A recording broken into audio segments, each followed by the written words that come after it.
Hoje eu queria propor para vocês que a gente conversasse um pouco sobre, claro, o estresse, como foi dito, como foi divulgado durante a semana, né? Mas eu quero conversar sobre os nossos dias atuais. Aí você pode perguntar o seguinte: tá, mas não vai ser sobre estresse que a gente vai falar hoje, como foi divulgado? Eu falei, sim, vai ser. Só que na realidade, falar sobre estresse ou falar sobre nossos dias atuais é quase a mesma coisa. Concorda comigo? Falar sobre estresse, essa resposta emocional, fisiológica, imediata, ou falar sobre os nossos dias atuais, como ele está funcionando, o ritmo cada vez mais acelerado, no fundo é quase a mesma coisa, não é? Eu não quero ser nada técnico, ou muito teórico, ou muito conceitual aqui. A ideia hoje é diferente. Eu quero propor uma conversa. Aí o cara que é mais avisado, o cara que é mais cético, mais esperto, ele pode pensar o seguinte: tá, mas o único que está falando aqui é você. Eu não posso vir aqui em cima e pegar o microfone e falar contigo aí de cima. Quem tem em casa me assiste e fala o seguinte, pensa o seguinte: tá, mas como uma conversa se é um monólogo? Sim, beleza. Mas o que eu quero dizer é o seguinte: uma conversa no seguinte sentido: entre as minhas palavras, a minha linguagem e a intenção de vocês, a reflexão de vocês. Porque, infelizmente, no nosso dia a dia, a gente não é muito instigado a pensar. Não é, né? Quem pensa pode se tornar menos produtivo. Quem pensa pode ser taxado de alguém que fica com um tempo muito ocioso. Não é assim? Eu lembro que no começo dos anos, a gente estudou que nos anos 10, anos 20... quando estava naquele boom, né, nos Estados Unidos, pós-revolução industrial e tal, o crescimento das indústrias, das fábricas, surgiram alguns métodos de organização de trabalho, como Taylorismo, Fordismo, né, do Henry Ford, mais tarde o Toyotismo, o Volvismo, assim por diante, que foram formas de tentar organizar o trabalho.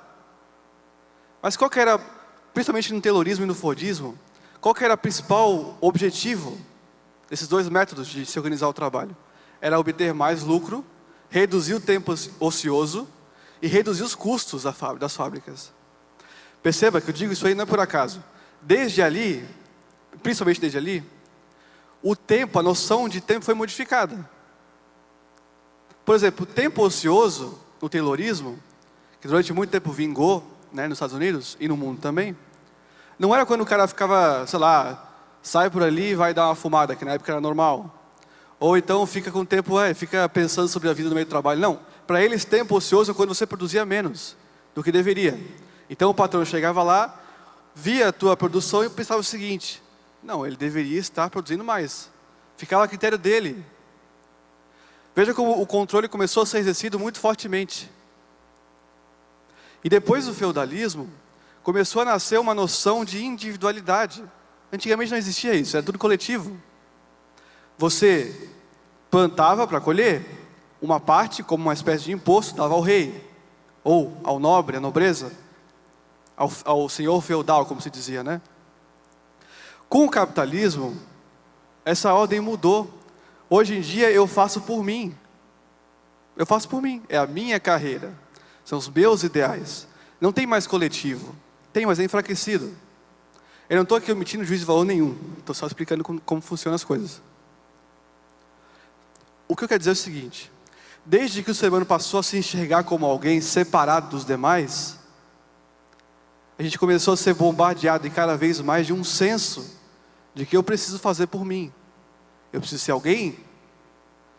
E isso está atingindo níveis nunca antes vistos. Por exemplo, tem muita gente, como a gente viu na última semana, da síndrome de burnout, que o pastor Paulo falou, que é quando o cara está com tanto trabalho para fazer, tantos afazeres a serem feitos, que ele simplesmente se perde no caminho. Mas quem eu sou? A pessoa se confunde com a sua empresa. A pessoa se confunde com o seu trabalho. Ele não é mais o Vitor, membro da igreja, amigo da Maiara, ovelha da pastora Priscila, não sei. Não é esse Vitor. O Vitor é o cara da empresa dele. E cada vez mais hoje em dia, as pessoas são confundidas com as suas funções, com o seu trabalho. Afinal de contas, se você parar um pouquinho para pensar, esse tempo ocioso, você se torna menos produtivo. Isso não é bom, nem para você e nem para o social. A questão é que cada vez mais não há como fugir disso. Quanta gente que não gosta de tirar férias, gosta mas não gosta, se sente culpado porque tirou férias. Eu conheço muita gente assim, na minha família inclusive, que sente uma culpa neurótica porque ele está tirando férias. Porque pensa o seguinte, pô, mas eu estou produzindo menos, ou então vão pensar em colocar outro no meu lugar. As mulheres não querem mais engravidar, porque pensam que vão colocar outro no lugar. E não é uma lógica errada se você levar em consideração as formas com que a nossa sociedade funciona hoje em dia. Então perceba, nessa reflexão inicial, o seguinte: os nossos dias são duas coisas. Estão cada vez mais acelerados, essa é a primeira coisa, cada vez mais acelerados. E a segunda coisa, estão nos exigindo cada vez mais funções, aptidões, habilidades. E acho que disso ninguém tem dúvida, né? De que os dias estão cada vez mais rápidos e insanos, exigentes. Disso ninguém duvida. Até aqueles que são aparentemente mais iludidos, ou então mais, vamos dizer assim, mais mergulhados ou adaptados a esse modo de funcionar e de ser no mundo, que vem cada vez mais sendo modificado, até esses sabem desse fato, de que as coisas estão cada vez mais aceleradas e insanas. Todo mundo sabe disso. O cara pode até gostar, morar em Nova York, em São Paulo, onde as coisas são mais insanas, mais frenéticas. Até esse cara, mesmo que ele goste do ritmo, ele sabe que um dia a conta chega. Ninguém aguenta tanto tempo assim sendo cobrado o tempo inteiro. Sabe qual é um dos problemas? É o seguinte: no curso da nossa evolução, vamos dizer assim, desde que a gente foi criado até hoje, o nosso DNA tem uma informação de que a gente não foi feito para trabalhar assim, loucamente, com um computador, sentado o dia inteiro. É por isso que um ser que não se mexe é um ser sedentário que adoece. Porque o nosso corpo não foi preparado, não está preparado, não está estruturado para ficar parado. Não está. Quer ver um exemplo? Quando alguém se matricula numa academia de musculação, você já se perguntou por que a gente cresce quando puxa ferro? Por quê? Porque não é meu caso, obviamente, né? Dá para perceber isso. Mas por quê? Por uma questão biológica, evolutivamente biológica. Porque é o seguinte, pensa o seguinte: o nosso corpo ele é rudimentar. A nossa biologia é rudimentar. Quando você faz força, puxando ferro, ele não vai interpretar como se você estivesse puxando ferro. Não. O teu corpo interpreta como se você estivesse em perigo. Ele está precisando de usar a força dele para alguma coisa. O que acontece? Ele mesmo se remolda e o corpo fica mais forte. Ele hipertrofia. O corpo se prepara para futuras situações de perigo, que não são, mas são para ele. A prova disso é que quando você para de treinar, os músculos atrofiam de novo. Porque o corpo interpretou que não há mais perigo nenhum. Olha que interessante isso. A questão é que o nosso corpo não está preparado para os nossos dias, para essa dinâmica toda, para esse frenesi todo. Ele sempre vai achar que você está em perigo. Olha só, começou a acender uma luzinha, porque o assunto é estresse, não é? E mais para frente a gente vai ver que o estresse é uma resposta fisiológica a um perigo. Só isso. O estresse é uma resposta fisiológica emocional momentânea, imediata, a uma situação de perigo. Se eu não me engano, o Oscar Wilde falou isso uma vez. Ele disse assim, sofri por muitas coisas na minha vida. A maior parte delas nem era real. O estresse é isso. Mesmo que seja uma situação concreta de estresse, que estresse é normal. De maneira nenhuma eu vou demonizar o estresse aqui. De jeito nenhum. Nem tristeza, nem raiva. Essas coisas acontecem.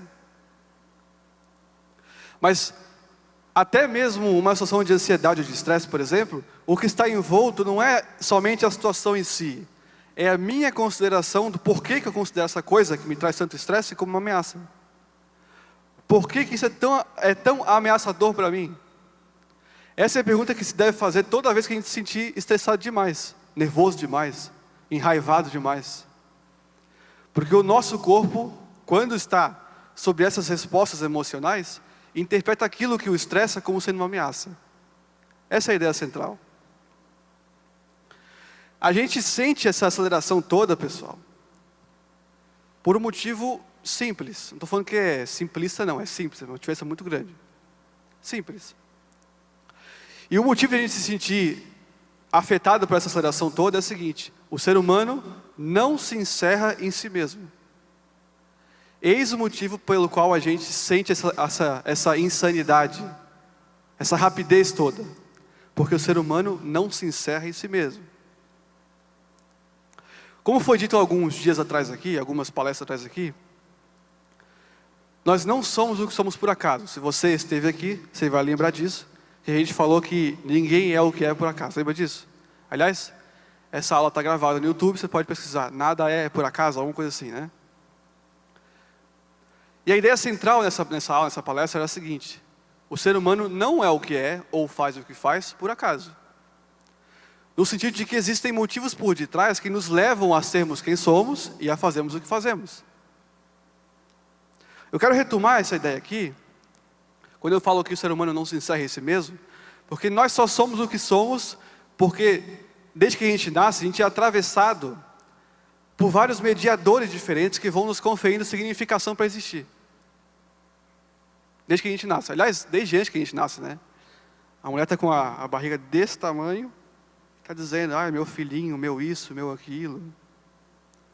Desde antes que o bebê nasce, ele já existe, mesmo que ele não exista ainda. Em termos de linguagem, já existe. Quando a mulher se deu conta de que ela ovulou, o bebê já existe. Pela linguagem. Veja que desde antes de a gente nascer, a gente já é atravessado e influenciado por olhares do outro que nos definem e que vão nos definir mais para frente. Sejam por pai e mãe, que são os principais significantes, né? Que nos conferem significado. Pai e mãe. Aliás, a maior parte das nossas neuroses no futuro são por causa de pai e mãe. Não que seja culpa deles, não é isso. É que você se identificou com um traço que não deveria. Por exemplo, tem gente, só com um exemplo aqui. Tem gente que se identifica demais com, por exemplo, um traço do pai. E o pai é um cara mais fechado, mais sensitivo, né? E lá para frente, como a criança se identificou muito mais com esse traço do pai, ela tende durante a vida adulta, a confirmar essa tendência. Então ela vai sempre se rebaixar, ela sempre vai achar que ela não é ninguém. Pode ser que a identificação seja com o lado da mãe, pode ser, tanto faz, né? E o lado da mãe sendo alguém que era a que mandava em casa, a que fazia tudo pela família, o que provia, pode ser que a mãe faça isso. Aí fica essa dualidade na cabeça da pessoa, a partir de quando ela é criança até quando ela é adulta. De um lado, uma imagem de uma mãe, por exemplo, ou de um pai, que era extremamente autodepreciativo, deprimido. E por outro lado, uma esfera mental da pessoa que diz que ela tem que ser a pessoa boa. Aí fica, tanto que eu estou falando, dentro da mente da pessoa tem essa dualidade entre alguém que não é ninguém, que não acha que não se valoriza, e alguém que tem uma exigência que faça tudo. A questão é que pai e mãe são os principais significantes, que nos conferem significados para a vida sobre nós mesmos. Mas pode também ser instituições sociais. Por exemplo, valores, conceitos, família, por exemplo. É um conceito que não nasce com a gente. Claro, a gente tem biologicamente propensões instintuais para viver em bando. Beleza, isso é fato. Mas o conceito de família vem pela família, vem pela sociedade. São valores sociais. Se você for na Arábia Saudita, lá o conceito de família é totalmente outro. No Japão, totalmente outro. E assim por diante. O fato é que desde cedo somos influenciados por mediadores que vão nos dando significado sobre a vida, sobre o mundo e sobre nós mesmos, principalmente, que vão determinando os nossos padrões de ser e existir. Porque o ser humano não se encerra em si mesmo. Ninguém nasce sendo. Não, você vai se fazendo a vida inteira. Você não acha que tua vida, por exemplo, às vezes é uma coisa horrorosa, às vezes até uma porcaria, desculpa o termo. Mas isso não vem de você inato, você não nasceu achando que a vida era uma porcaria. Não, você foi estabelecendo aos poucos essa visão. Através principalmente de mediadores. Se a mãe é muito pessimista, o pai é muito preguiçoso, a criança tem uma inclinação a ser assim também. Não é assim? Não é uma regra, mas tem uma grande tendência de ser assim também. E eu quero enfatizar aqui a sociedade como fonte de significados e padrões para a vida. Sociedade. Eu falei da família e sociedade, né? Eu quero enfatizar aqui a sociedade enquanto fonte de significações para existir. A lógica é a seguinte: já que nós somos participantes, somos partícipes de uma sociedade, somos também atravessados e influenciados por valores que são socialmente compartilhados e que são introjetados em nós. Do que é bom, do que não é bom, do que é valoroso, do que não é, do que é virtuoso, do que não é virtuoso, do que vale a pena cultivar, do que não vale a pena cultivar. As noções de amor, de felicidade, ó, vai construindo a ideia aí. Estamos falando de estresse, lembra? Valores sociais que fazem parte da nossa geração, que a gente vive, introjetam em nós noções do que é virtuoso, do que vale a pena fazer, do que a gente deve fazer.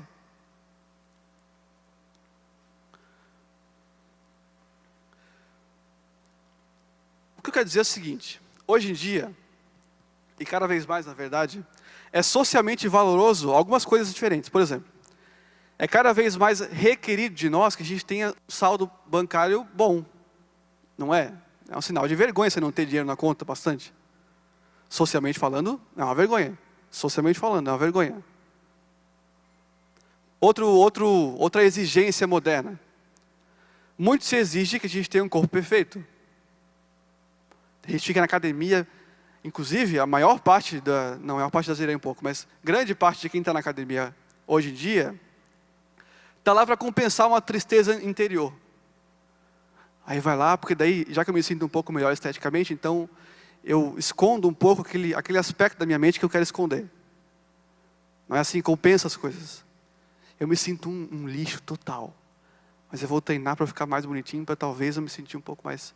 Mas o dia que eu faltar à academia, toda aquela sensação de lixo volta de novo. Ou seja, são mecanismos de fuga.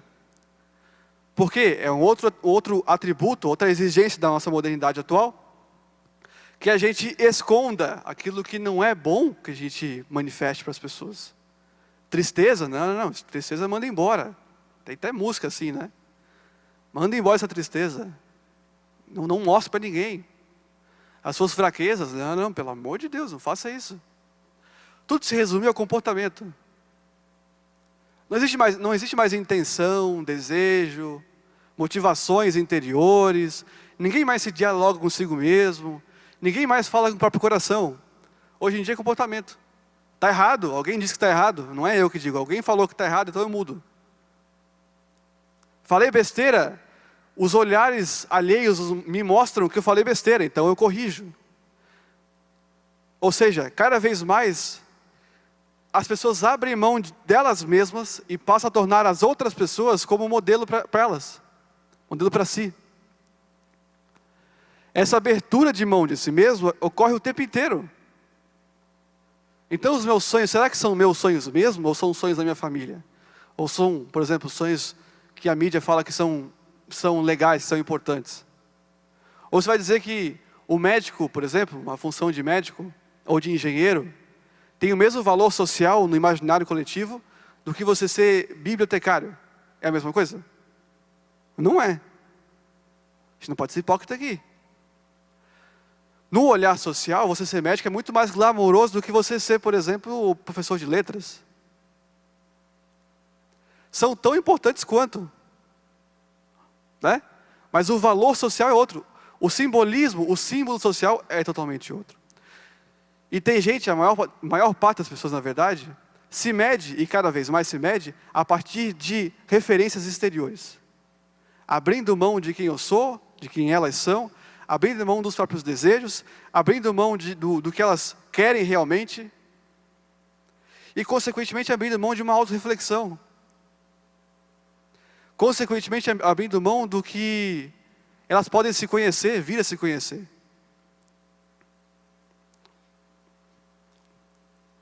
Por exemplo, é cada vez mais cobrado de nós que a gente tem relações perfeitas, de amizade, de casamento, de namoro, sei lá o quê. Não pode ter briga de jeito nenhum. Luto, não, pelo amor de Deus, luto não. Toca pra frente. Qualquer tristeza agora é taxada como depressão. Não existe mais aquele processo natural do luto, pastora Elizabeth. Não tem mais aquela consideração de que faz parte a tristeza. Não, hoje em dia até se verbaliza o termo estou deprimido de forma muito pejorativa, ou banal demais. Terminei com a minha namorada, meu namorado, estou muito deprimido. Pô, cara, mas você está triste, você queria o quê? Você terminou com alguém que quer ficar feliz, bem? Se alguém terminava e ficou feliz, por que não gostava da pessoa, não amava a pessoa? Perdi meu emprego, minha vida acabou. Meu Deus. Acabou. O que eu vou fazer? Mas pensa que, o fato é que a culpa que se sente porque se perdeu o emprego, por exemplo, às vezes, olha o ponto que chegamos, às vezes é porque a gente talvez fique sem dinheiro, mas o medo nem é esse. O medo, na real mesmo, é de ser mal visto mesmo.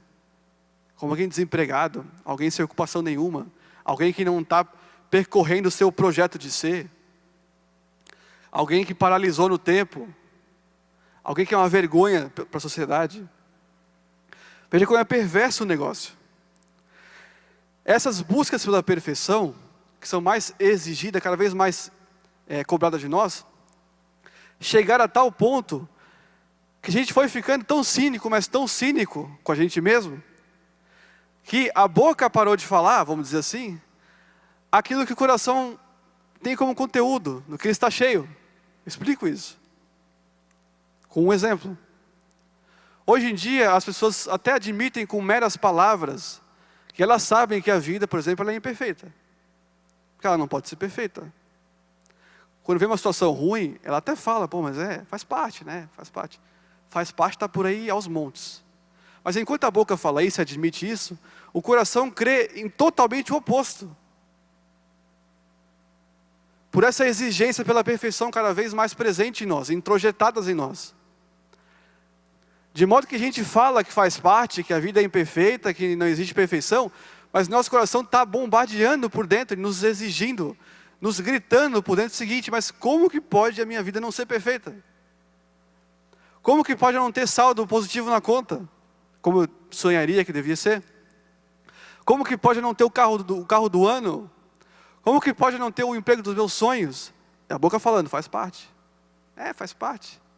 Imperfeição, A vida não é perfeita, é verdade. E o coração crê no oposto.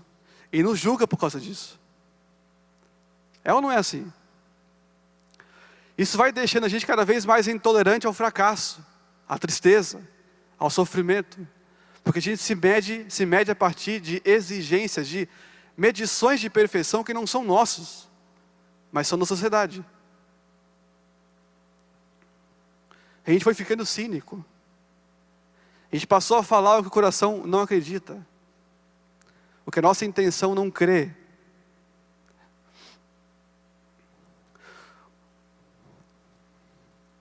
A gente sempre faz esforço, parece fazer esforço cada vez mais para correr atrás do vento, né?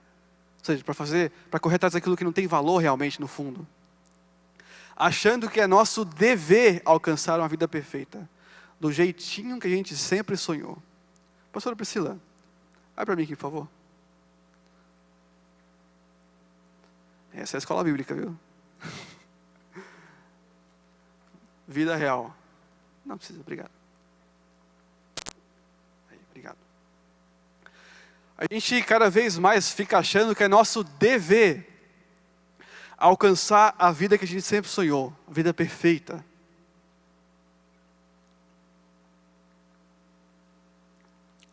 Aí você pode pensar o seguinte: tá, mas peraí. Você está dizendo que a gente não deve buscar o que a gente sonha? E eu digo, lógico que não. Não tem uma frase aí, meio que senso comum, que diz assim, ó, o diabo mora nos detalhes? Já viu essa frase? E é isso mesmo. Quando eu digo que o problema é a gente dever ter uma vida perfeita, não é de a gente buscar uma vida boa, é mais dever ter uma vida perfeita. A diferença é brutal. O dever é que é o problema. A gente buscar nossos sonhos, beleza. Nossos desejos, a vida é isso. Né? A vida é isso. Ela já é por si só complicada de viver. Não é fácil ter um corpo, ter uma alma, não é fácil. Se relacionar, não é fácil. Já que ela é assim por base, por natureza, o que nos resta é buscar aquilo que nos faça bem. Mesmo que nos faça mal momentaneamente. Não é assim? Mas o problema está no dever ter uma vida ideal. Esse é o problema. Porque pior que não ser curado de uma doença, por exemplo, é dever ser curado. É ter que ser curado. Pior do que entrar numa crise financeira, é ter que ser rico. Aliás, pior do que não ser rico, é dever ser rico, é ser obrigado a ser rico. Porque isso neurotiza as pessoas cada vez mais. O problema está no dever. E é cada vez, mais uma vez, exigido isso da gente. Que a gente persista os nossos sonhos. Tá, mas os seus sonhos são seus mesmos?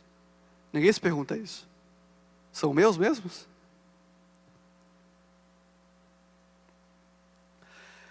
Esse sonho de uma noite de verão, vamos dizer assim, que a gente tem, é sempre uma fotografia congelada. Já percebeu isso?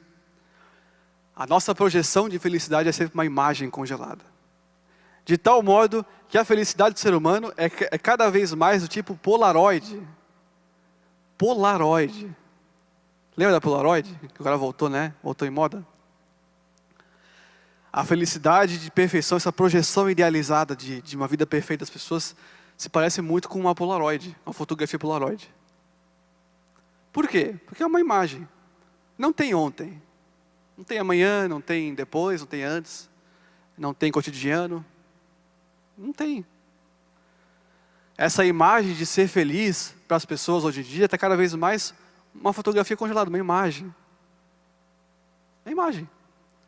Não tem fedor, não tem epidemia, não tem dor na carne, dor na pele, não tem dor na alma, não tem confusão psicológica que faz parte na vida real, né?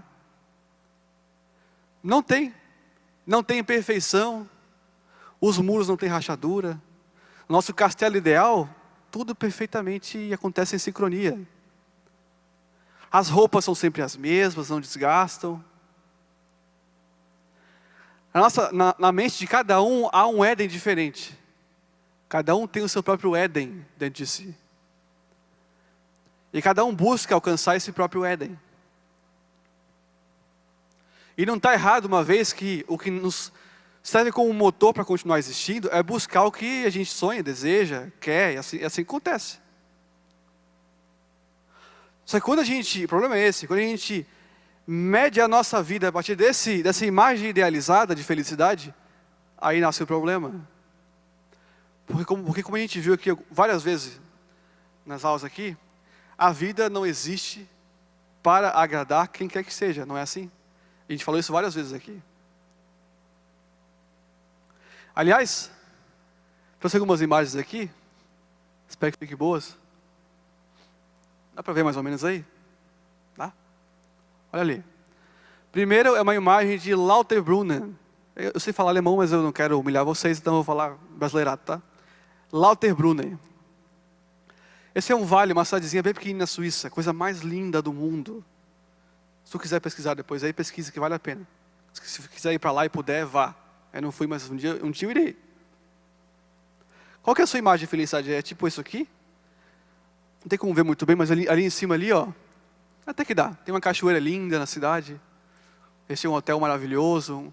Ali é um café esplêndido. A cidadezinha tem 11 mil habitantes, bem pequenininha.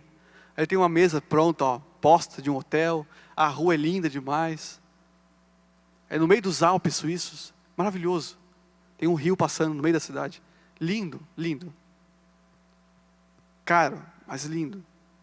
Tem gente que acha que a imagem de felicidade é outra. Quer ver?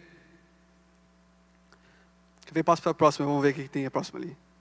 Aí, ó, Nova York. Tem gente cuja imagem de felicidade, de perfeição é Nova York. Sem Empire State, né? Não, Times Square. Que vergonha. Tem gente que acha que uma imagem de felicidade é isso aí, ó. Times Square. Maravilhoso, as ruas limpas, sabe?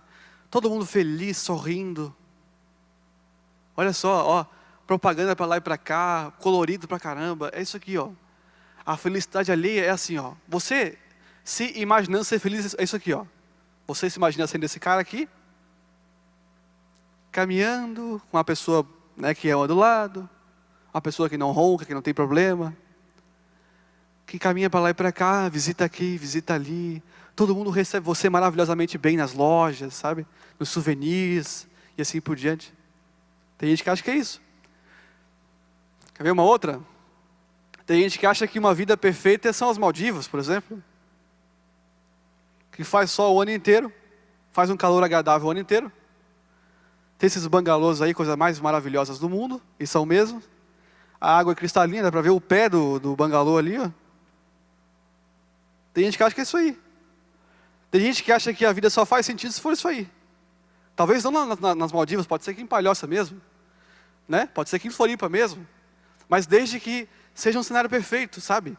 Um romance perfeito, um trabalho perfeito, uma remuneração perfeita, uma saúde que nunca falha. Um cérebro que é quase superdotado.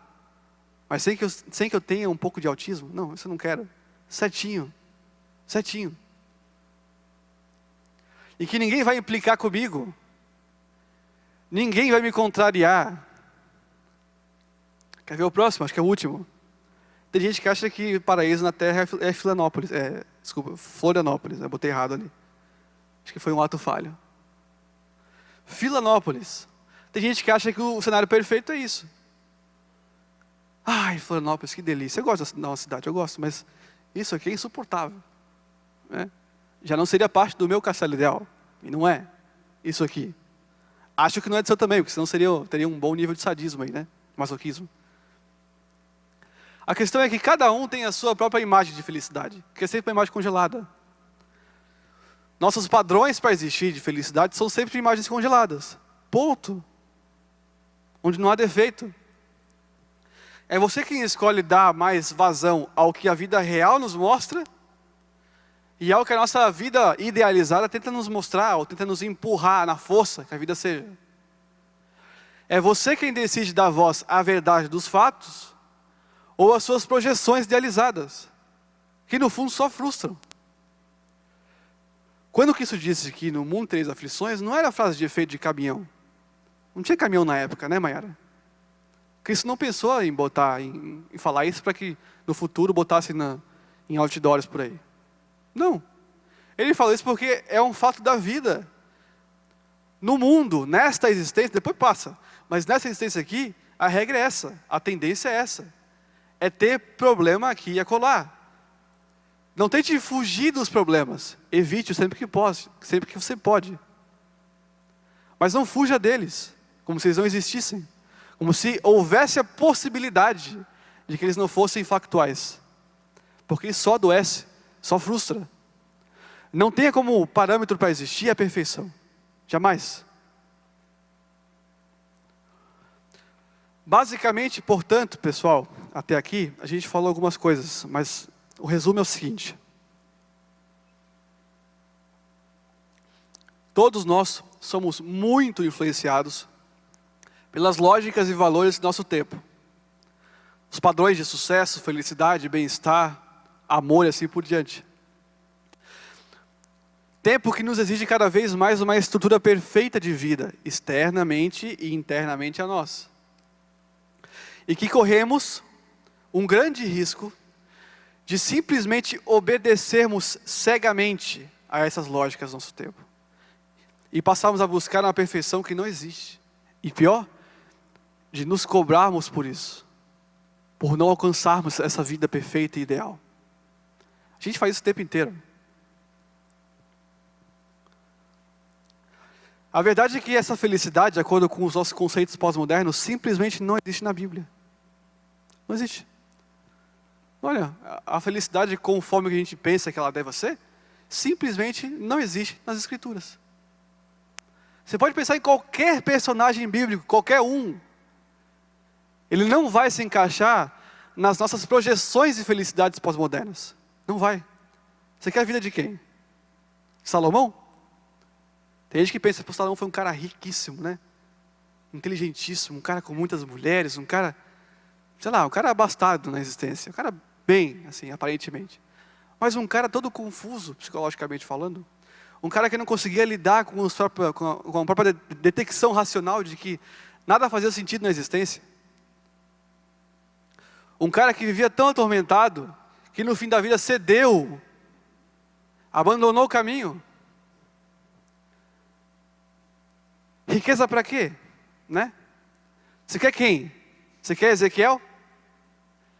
Que diz lá no capítulo 16, sobre a viuvez de Ezequiel, que o Senhor um dia chegou a ele falando o seguinte: filho do homem, eis que tomarei de ti aquela que é a delícia dos teus olhos, e tu não poderás derramar uma lágrima. É Deus falando para Ezequiel. Ezequiel conta que no outro dia, de manhã ele pregou, e à tarde, subitamente, de repente, a esposa dele, que ele tanto amava, morreu. Você quer vida de perfeição de quem? De um profeta, de um grande homem de Deus como Ezequiel? Senhor, eu quero ser feliz conforme o teu evangelho, mas não como Ezequiel, eu não quero. Você quer pegar qual exemplo? Paulo? Paulo de Tarso? O cara que em 2 Coríntios 11, 24, 30 falou o seguinte: olha só, 5 vezes recebi dos judeus 39 açoites, 3 vezes fui golpeado com varas, 1 vez apedrejado, 3 vezes sofri naufrágio, passei uma noite e um dia exposto à fúria do mar. Isso é Paulo falando, não é poesia não. Estive continuamente viajando de uma parte a outra, enfrentei perigos nos rios, perigos de assaltantes, dos meus compatriotas, dos gentios, na cidade, no deserto, no mar, dos falsos irmãos. Trabalhei arduamente, muitas vezes fiquei sem dormir, passei fome e sede, muitas vezes fiquei em jejum, suportei frio e nudez. Além disso, enfrento diariamente uma pressão interior, interna, a saber, a minha preocupação com todas as igrejas. Quem está fraco, para que eu não me sinta fraco também? Tipo assim, né? Ele se sentia fraco mesmo. Quem é que não escandaliza que eu não me queime por dentro? Se devo me orgulhar, que seja nas coisas que mostram a minha fraqueza. Aliás, hoje, o que nos é imposto é o oposto de fraqueza. A gente tem que se orgulhar do que a gente conquista, dos lugares que a gente chega, de lugares altos que a gente alcança, de postos que a gente alcança. Não é assim? E ai daquele que não alcançar. Veja, de novo, porque tem gente que é mal intencionada, que pode distorcer o que eu estou falando. Eu não estou dizendo que a gente não deve buscar nossos sonhos, muito pelo contrário, a gente vive para isso. Eu estou dizendo que o problema é o dever, lembra disso? Que pior do que não ter uma vida bem-sucedida é ter que ter. Você quer a vida de quem? De João Batista?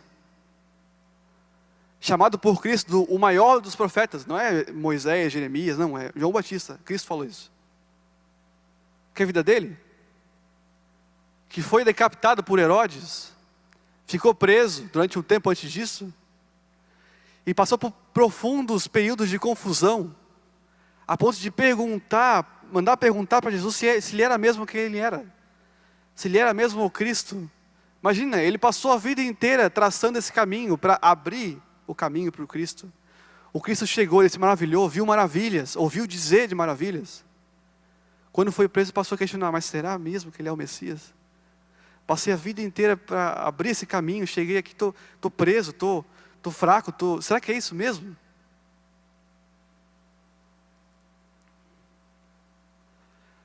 Eu disse alguns exemplos aqui, mas não existe nenhum personagem das Escrituras que obedeça aos nossos padrões de perfeição, de felicidade moderna.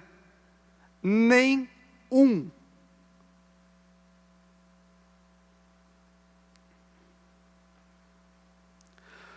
O fato é que corremos um risco muito grande, como foi dito antes, de nos tornarmos servos cegos de uma geração que cada vez mais exige de nós um padrão de felicidade e satisfação que não tem mais a ver com o estado de paz e serenidade, como era antigamente, para os gregos, por exemplo, em que ser feliz era ser sereno, a gente falou isso aqui.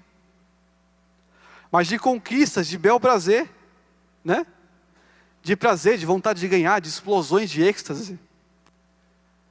Hoje em dia, as pessoas são tão sedentas por perfeição que quando vem algum período de alegria, né, aquela coisa boa, gostosa que a gente quer manter aquele estado para sempre. Tem gente que vai numa festa, por exemplo, eu vejo muito isso, vai numa festa, sei lá onde, e aí apronta tudo o que dá, né? No outro dia, ou meses depois, quando vai contar para alguém sobre aquele dia, lembra aquele dia lá? Lembra que a gente fez algazarra, fez besterol todo lá, e a gente, foi bem legal. Aí todo mundo tá triste, sabe? No fundo todo mundo tá mal. Aí fica um falando pro outro assim, mas lembra aquele momento lá, aquele momento lá foi bom, cara. Aquele momento lá que a gente cantou aquela música lá, aquele foi bom. Mas com um tom nostálgico de quem sente que perdeu aquilo lá, sabe? Um dia eu vivi aquilo lá, um dia eu fui feliz. Porque a medição de ser feliz hoje, de felicidade hoje, são esses estados momentâneos de êxtase.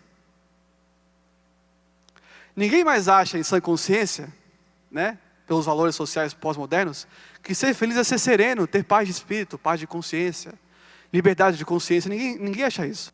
Ser feliz hoje em dia é vontade de ganhar, de conquistar, de poder, de eu me confirmar como um ser humano que merece existir. Isso é ser feliz, é viver sob êxtase.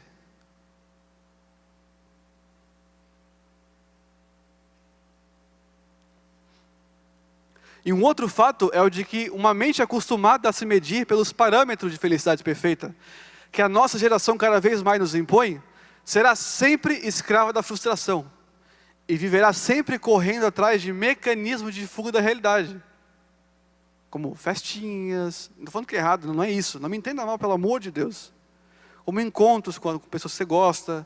Tem gente que escapa das tristezas da vida pelo humor, né? Isso pode nos distrair, e é normal que seja assim. Mas a gente passa a viver conforme essas distrações, entende? Como se a única coisa que nos convencesse de que viver valesse a pena fossem esses momentos de distração. Aí que está o erro. Aí que está o equívoco. Porque essa vida é uma vida de muito mais de expiações, não é assim? De provas e expiações, como é dito nas Escrituras, do que de momentos de êxtase. De modo que feliz é aquele que tem uma liberdade e solidez de consciência tal que ele sabe que tudo coopera para o meu bem, o que vem de bom, o que vem de ruim, não interessa. O que vem de ruim me forja, me ensina. O que vem de bom vamos dizer, um deleite, é um presente da modernidade, da vida, não da modernidade, da vida mesmo, da minha existência. O que vem de bom para mim, às vezes as minhas vamos dizer assim, boas emoções, na realidade, para aquele que tem solidez de consciência, que é feliz, esses momentos de êxtase são presentes, são mimos da vida. Não são estados que devem ser conservados o tempo inteiro.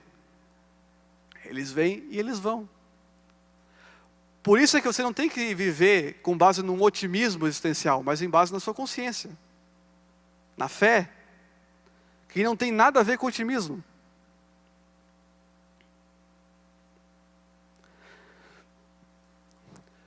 Foi Cristo quem falou em João 14, 27 o seguinte, lembra disso? A minha paz eu lhes dou, eu vos dou, e não a dou como o mundo a dá, lembra disso?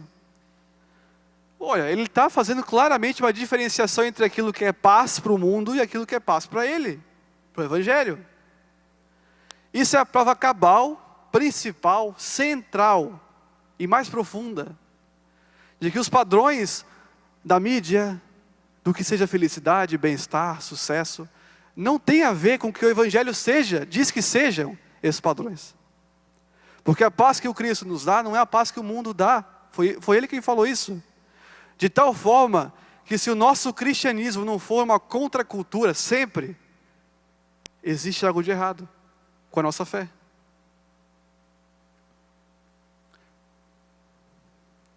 Eu disse tudo isso até agora, pessoal, porque a gente está tão ávido por alcançar esse nosso padrão ideal de felicidade, que no fundo é um ideal de compromisso com os valores modernos, né? Que nossa mente enxerga todo e qualquer empecilho ou dificuldade que se apresenta a nós como ameaças a serem extirpadas. Ameaça. Tudo aquilo que vem até mim como dificuldade, obstáculo no meu dia a dia, tem que ser extinto. Assim, a todo custo. Porque nada pode ofuscar a minha busca pela perfeição. Quanto maior for o padrão de perfeição e de felicidade das pessoas, mais estressadas elas serão. Porque mais intolerantes ao fracasso, elas serão. Desde fracassos ontológicos, como por exemplo você falir ou perder o emprego, alguma coisa assim, se separar, que pode fazer parte da vida. Desde essas coisas mais globais, esses fracassos globais, até no dia a dia, como por exemplo, quero comer um bolo, vou lá ver e não tem mais o bolo. Sei lá. Quero comprar um suco e não tem mais dinheiro. Botei a mão no bolso e, puxa, não tem dinheiro. Vou lá, comprei minha comida, fui passar o cartão não passou. Sei lá eu por quê. Esses fracassos do dia a dia que fazem parte também. O nosso ideal pelo bem-estar e pela perfeição, essa nossa imagem idealizada de tudo correndo bem e perfeitamente, é tão grande, forte e fortalecida em nós, que a gente passa a cada vez mais a se tornar intolerantes ao fracasso.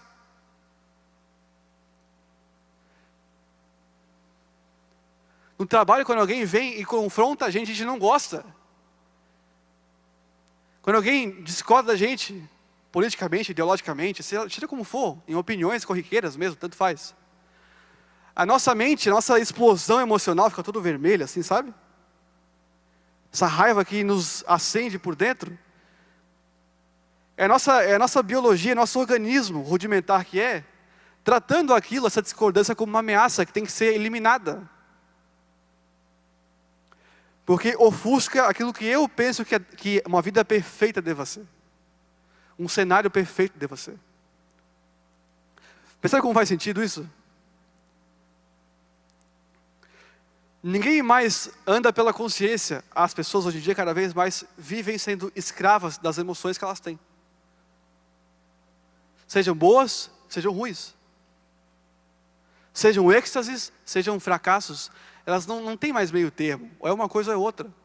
Não tem mais consciência no processo, agindo e guiando o sujeito. Não. O que tem hoje em dia é uma geleca existencial. É um cara que é guiado pelo querer, pelo não querer, pelo gostar, pelo não gostar, pelo sentir, pelo não sentir, pelo se arrepiar, pelo não se arrepiar. Ninguém mais anda baseado pela consciência. As pessoas não andam mais estabelecidas na verdade, que é a única coisa que pode nos libertar, não é assim? Para passarem a ser escravas dos momentos, bons e ruins. O estresse é uma resposta emocional a uma situação ameaçadora.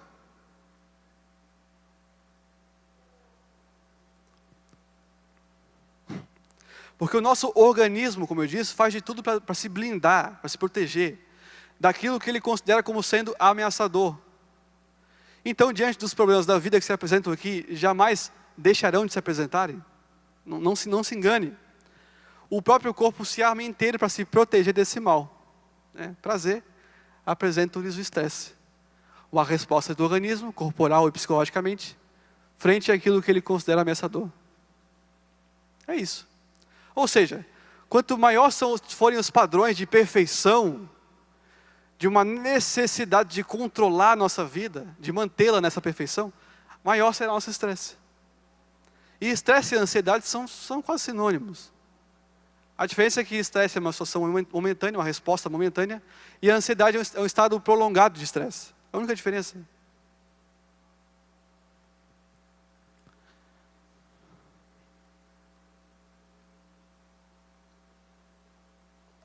De tal modo que a gente passou a se utilizar, por exemplo, de frases de efeito, motivacionais, que eu não sou contra, não é isso. A gente passa a se ancorar nessas coisas, para ser um pouco anestesiado dos problemas que são reais, sabe? Ao mesmo tempo no Brasil, nunca se vendeu tanto livro de autoajuda. ao mesmo tempo que nunca se vendeu tanto cartela de Rivotril.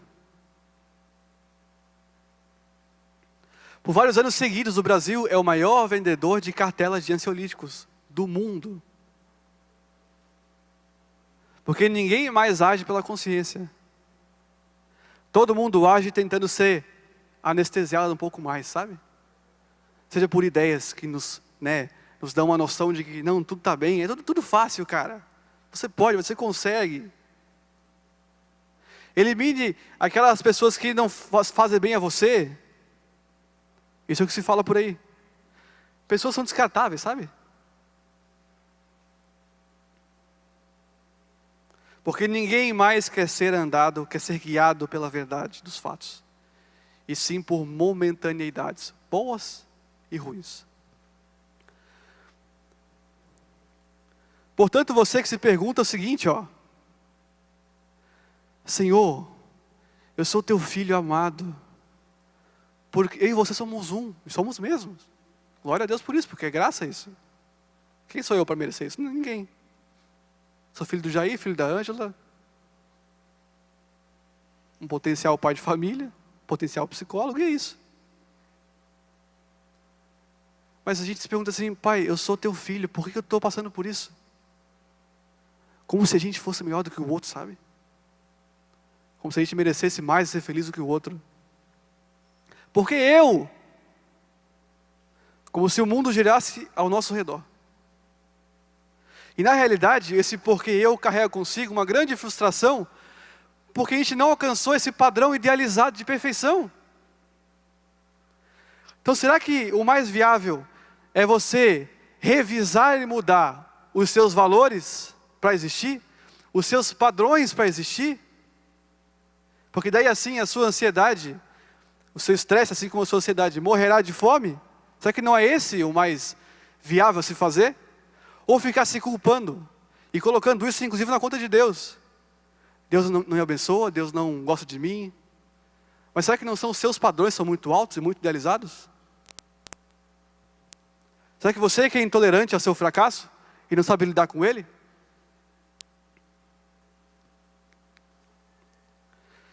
Uma dica valiosa para vencer o estresse é o seguinte: aprenda a desconfiar de si mesmo. A gente falou isso aqui na penúltima aula, a segunda aula sobre depressão. Desconfiar de suas emoções, sentimentos, inclinações, impulsividades. A gente falou o seguinte nessa aula em questão, olha só. Jamais se apresse em dar razão às suas emoções e sentimentos.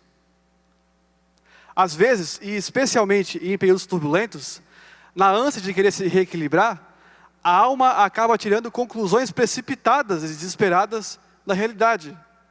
Faz sentido isso? Portanto, trate as suas emoções e sentimentos como informações de você mesmo, e não como um direcionamento. Não seja guiado pelo que você sente ou que você reage no momento. Trate o que você sente e pensa, seu estresse, sua explosão, sua vontade de explodir na hora, como informações para você mesmo. Tá, mas por que eu estou sendo estressado assim? Faz algum sentido isso? Vai melhorar o que na minha vida? Tá, e outra, por que é tão ameaçador isso para mim? Porque estresse é uma resposta a uma ameaça. Será que não é o meu padrão que é muito alto? Sabe esse autodiálogo? Sabe esse autodiálogo, essa conversa consigo mesmo que quase ninguém faz hoje em dia? Esse diálogo vai colocar o estresse em obediência a uma consciência maior. Você para de ser escravo de si mesmo e passa a ser dono de si mesmo. A verdade é a seguinte, meus amigos. Para que gritar tanto pela perfeição e se desesperar quando ela aparecer, dar passos mais distantes, se nesta existência ela jamais chegará mesmo? Não é tolice isso? A gente ficar brigando tanto para alcançar uma vida perfeita e idealizada, sendo que ela jamais vai chegar, como a gente imagina. Se cada um pudesse concretizar o que deseja, a gente teria 8 bilhões de universos, de planetas, e não um único mundo real. Portanto, a regra é a seguinte, eu encerro aqui.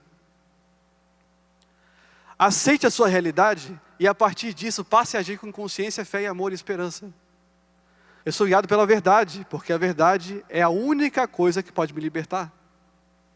E não ilusões que eu utilizo como uma droga, como um antidepressivo momentâneo. Que me anestesia no momento em que depois vai embora e tudo volta a ser como sempre foi. É como Cristo falou: portanto, não vos inquieteis com o dia da manhã, pois o amanhã trará os seus cuidados. Basta a cada dia o seu próprio mal. Você quer parar de ser estressado e ansioso? Primeira regra é a seguinte: jamais pense que os seus dias virão sem o seu mal. É óbvio, está aqui, a gente sabe disso. Mas a gente se tornou cínico, lembra disso que eu falei isso antes? Jamais espere dias sem problemas, de nenhum deles. E você verá como o seu estresse e a sua ansiedade irão diminuir. Fique de pé, por favor.